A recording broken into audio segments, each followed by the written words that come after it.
کیا آپ تصور کر سکتے ہیں وہ لمحہ جب انسانیت کے سب سے عظیم رہنما کا وقت قریب آ چکا تھا؟ وہ نبی صلی اللہ علیہ وسلم جنہوں نے ظلمت سے روشنی تک کا سفر طے کروایا، اب اپنی زندگی کے آخری مرحلے میں تھے۔ 11 ہجری کا سال تھا۔ نبی محمد صلی اللہ علیہ وسلم پر بیماری کے اثرات ظاہر ہونے لگے۔ صحیح البخاری کی روایت کے مطابق آپ صلی اللہ علیہ وسلم نے فرمایا کہ مجھے خیبر کے دن دیے گئے زہر کا اثر محسوس ہوتا ہے۔ بیماری شدت اختیار کرتی گئی، لیکن فکر صرف ایک تھی: نماز۔ جب طاقت کم ہو گئی، آپ صلی اللہ علیہ وسلم نے فرمایا، ابو بکر کو حکم دو کہ لوگوں کو نماز پڑھائیں۔ صحیح البخاری۔ یہ صرف امامت کا فیصلہ نہیں تھا، یہ امت کے مستقبل کی طرف اشارہ تھا۔ حضرت عائشہ رضی اللہ عنہا فرماتی ہیں کہ آپ صلی اللہ علیہ وسلم ان کے گھر میں تھے۔ بخار سخت تھا، کبھی بے ہوشی کبھی ہوش۔ ایک دن آپ صلی اللہ علیہ وسلم نے پردہ ہٹایا اور مسجد کی طرف دیکھا۔ صحابہ نماز میں تھے اور ابو بکر رضی اللہ عنہ امامت کر رہے تھے۔ نبی صلی اللہ علیہ وسلم مسکرائے۔ صحابہ نے سمجھا شاید صحت بہتر ہو رہی ہے، مگر یہ مسکراہٹ رخصت کی مسکراہٹ تھے۔ اپنے آخری لمحوں میں آپ صلی اللہ علیہ وسلم نے بار بار وصیت کی: نماز، نماز، اور جو تمہارے زیر ذمے ہیں ان کا خیال رکھنا۔ صحیح روایت۔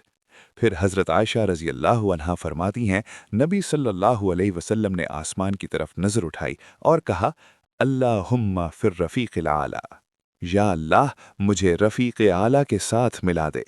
صحیح البخاری۔ اور پھر وہ لمحہ آ گیا، 12 ربیع الاول 11 ہجری۔ مدینہ غم میں ڈوب گیا، صحابہ پر صدمہ تھا، لیکن دین باقی تھا۔ رسالت کا پیغام مکمل ہو چکا تھا۔ ان کی زندگی ہدایت تھی اور ان کا انتقال بھی ہدایت بن گیا۔ مدینہ کی زمین پر ہجرت کے بعد ایک نیا دور شروع ہو چکا تھا، لیکن یہ دور آسان نہیں تھا۔ مکہ سے ہجرت کرنے والے مہاجرون اپنا گھر، مال، تجارت سب کچھ چھوڑ کر آئے تھے۔ ان کے پاس صرف ایمان تھا، نہ زمین، نہ گھر، نہ مال۔ دوسری طرف مدینہ کے انصار تھے، جو ایمان لا چکے تھے اور اللہ اور اس کے رسول صلی اللہ علیہ وسلم کی مدد کے لیے تیار تھے۔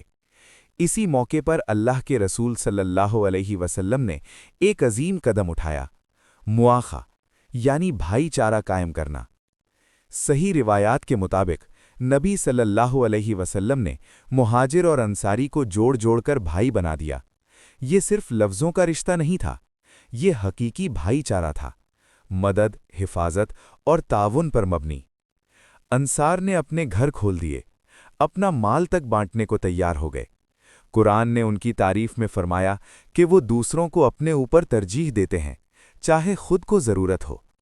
یہ مواخہ صرف اقتصادی مدد نہیں تھی، یہ نفس کی اصلاح تھی۔ قبیلی عصبیت کو ختم کر دیا گیا، نسلی اور شہری فرق مٹا دیے گئے۔ اب پہچان صرف ایک تھی: ایمان۔ اس بھائی چارے میں اسلامی معاشرے کی بنیاد رکھی، اسی نے مدینہ کو ایک مضبوط ریاست بنایا۔ یہ صرف تاریخ کا واقعہ نہیں، یہ آج بھی امت کے لیے سبق ہے۔ جب ایمان سچا ہو تو اجنبی بھی بھائی بن جاتے ہیں۔ عرفات کا میدان، 2 لاکھ سے زیادہ صحابہ کا سمندر، اور ان کے درمیان اللہ کے آخری رسول صلی اللہ علیہ وسلم اپنی زندگی کا آخری عظیم پیغام دینے کے لیے کھڑے ہیں۔ یہ 10 ہجری کا حج تھا، اسے حجۃ الوداع کہا جاتا ہے۔ نبی کریم صلی اللہ علیہ وسلم نے اپنی اونٹنی قصوہ پر سوار ہو کر لوگوں کو خطبہ دیا، ایک ایسا خطبہ جو قیامت تک کے لیے انسانیت کا دستور بن گیا۔ آپ صلی اللہ علیہ وسلم نے فرمایا کہ تمہارا خون، تمہارا مال اور تمہاری عزت ایک دوسرے پر حرام ہے، بالکل اسی طرح جیسے آج کا دن، یہ مہینہ اور یہ شہر حرمت والا ہے۔ سوچو، ایک جملہ جس نے انسانی حقوق کی بنیاد رکھ دی۔ آپ صلی اللہ علیہ وسلم نے سود کو پاؤں تلے روند دیا، جاہلیت کے تمام خونی انتقام ختم کر دیے، اور سب سے پہلے اپنے خاندان کا سود معاف کر کے انصاف کا آغاز کیا۔ پھر آپ صلی اللہ علیہ وسلم نے عورتوں کے حقوق کے بارے میں تاکید فرمائی کہ ان کے ساتھ حسن سلوک کرو، وہ تمہاری ذمہ داری ہیں اور تم اللہ کے سامنے ان کے بارے میں جواب دہ ہو۔ اور پھر وہ عظیم جملہ جو تاریخ میں گونجتا رہا: کسی عرب کو کسی عجم پر اور کسی عجم کو کسی عرب پر کوئی فضیلت حاصل نہیں سوائے تقویٰ کے۔ اس میدان میں دین مکمل ہونے کا اعلان ہوا۔ قرآن کی آیت نازل ہوئی، آج میں نے تمہارے لیے تمہارا دین مکمل کر دیا۔ یہ صرف ایک خطبہ نہیں تھا، یہ انصاف، برابری اور رحمت کا آخری پیغام تھا۔ آج بھی عرفات کی وادی گواہ ہے کہ نبی صلی اللہ علیہ وسلم نے اپنی امت کو پورا دین پہنچا دیا۔ ایک ایسی آگ جو انسان کو پل بھر میں راکھ بنا دے، لیکن اس دن وہی آگ ایک معجزہ بن گئی۔ یہ واقعہ ہے اللہ کے پیغمبر ابراہیم علیہ السلام کا، جو حق کے لیے تنہا کھڑے ہو گئے۔ ان کی قوم بت پرستی میں ڈوبی ہوئی تھی۔ ابراہیم علیہ السلام نے انہیں توحید کی دعوت دی، صرف ایک اللہ کی عبادت کی طرف بلایا۔ لیکن جب انہوں نے دیکھا کہ لوگ سچ سننے کو تیار نہیں، تو انہوں نے ان کے بت توڑ دیے، سوائے ایک بڑے بت کے۔ جب لوگ واپس آئے تو غصے سے بھر گئے۔ انہوں نے پوچھا، کس نے ہمارے معبودوں کے ساتھ یہ کیا؟ ابراہیم علیہ السلام نے جواب دیا کہ اگر یہ بول سکتے ہیں تو ان سے ہی پوچھ لو۔ قوم لاجواب ہو گئی، لیکن سچ قبول کرنے کے بجائے انہوں نے انتقام کا فیصلہ کیا۔ قرآن بتاتا ہے کہ انہوں نے کہا، اسے جلا دو اور اپنے معبودوں کی مدد کرو۔ سورہ الانبیاء آیت نمبر 68۔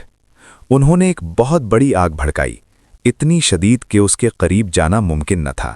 روایت میں آتا ہے کہ انہیں منجنیق میں ڈال کر آگ میں پھینکا گیا، اور پھر وہ لمحہ آیا جو تاریخ بدل گیا۔ اللہ تعالیٰ نے حکم دیا، یا نار کونی بردن و سلامن علی ابراہیم، اے آگ ٹھنڈی اور سلامتی والی ہو جا ابراہیم پر۔ سورہ الانبیاء آیت نمبر 69۔ آگ جل رہی تھی، لیکن ابراہیم علیہ السلام محفوظ تھے۔ شعلے بھڑک رہے تھے، لیکن انہیں چھو بھی نہ سکے۔ یہ تھا یقین کا صلہ، یہ تھا توکل کا معجزہ۔ جب بندہ اللہ پر پورا بھروسہ کرتا ہے تو آگ بھی اس کے لیے رحمت بن جاتی ہے۔